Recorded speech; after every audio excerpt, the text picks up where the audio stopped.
you've observed suffering, darker aspects of human nature in your own personal life. What has been some of the darkest moments in your life, darkest times in your life? Is there something that you went through and then perhaps you carry it through your work? Yeah. Probably one of the darkest moments was an experience that I had, again, in my early 20s. And I was living in Southern California. And the Pacific Coast Highway that goes north and south along the beach, and there's that little concrete path that people jog and ride their bikes. And I was riding my bike on the PCH. And I was coming up to a corner on it, and I heard this tremendous crash, and it was really loud. And I came across around the corner, and it was a car accident, a car crash. It was a multiple vehicle crash, and what had happened is that a Volvo had hit another car, and then when it hit it, it went over the top of the car and hit a Volkswagen van. And it peeled away the top of the Volkswagen van when it hit it and then landed.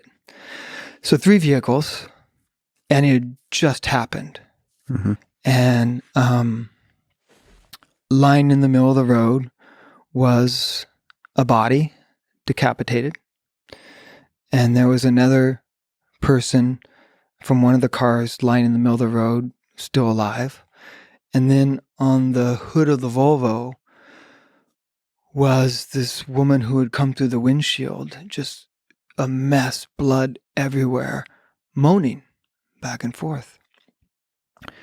And a bystander ran into the middle of the road and started administering first aid to the person lying in the road. And I stood there watching this scene, and every fiber of my being wanted to run to the woman on the hood of the Volvo and do something, anything, right?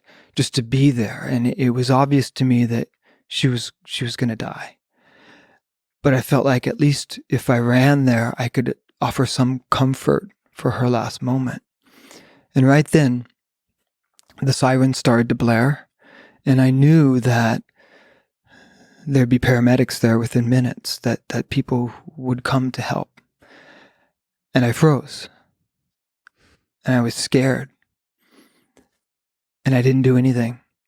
And I watched while this woman died on the hood of the Volvo.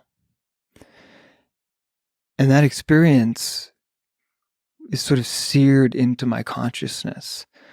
The fact that I watched and didn't act, I feel is one of the great failures of my life. That I wasn't able to act in a moment of need, no matter how small. And from that, I made a decision out of that experience that if I ever found myself in a situation where I had the ability to act, and I could act, to help another human being in such need, that I would act. That I wouldn't let fear freeze me. Instead, I would allow that fear to catalyze me into action and do something and intervene in whatever way I could, even if I didn't have the skill set. And in some ways, all of that echoes in your documentaries. You're not going to let fear stop you from trying to help. I think that experience, that experience of failure, what I framed as just human failure on my part, is foundational, probably, to my work. Like, I don't want that to happen again, Legs. Like I don't want to be that person who watches. I want to do what I can when I can.